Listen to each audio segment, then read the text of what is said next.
In the real estate brokerage business, the clients are represented by two separate yet equally important parties.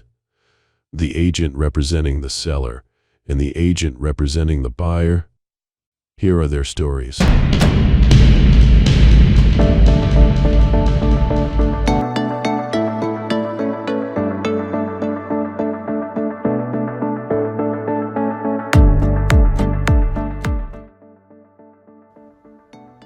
You don't have to be in real estate very long to come up with some really good stories. Some of them are good, some of them are bad.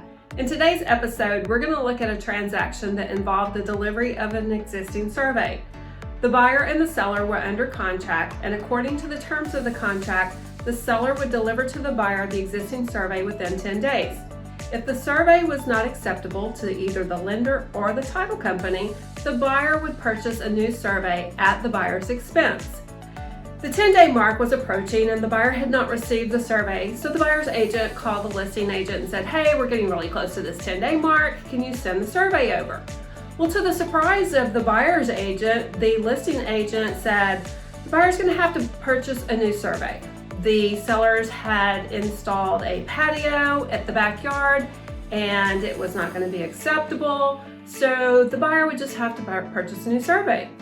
Well, the buyer's agent had seen the patio. It wasn't extensively large. It didn't seem to encroach on any boundaries.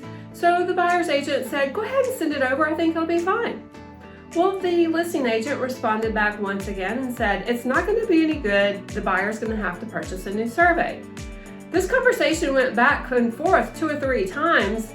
And finally, the listing agent said, "I told you it was not going to be acceptable and the buyer will have to purchase a new survey."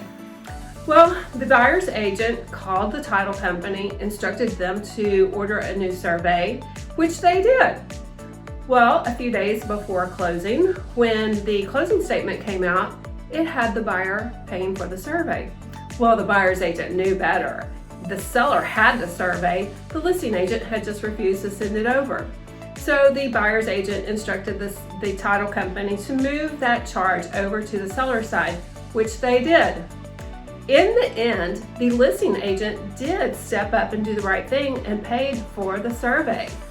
So the moral of this story is, know your contracts, adhere to the terms of the contract, and don't let you as an agent get involved in the transaction. It's all about the clients and what is best for the clients.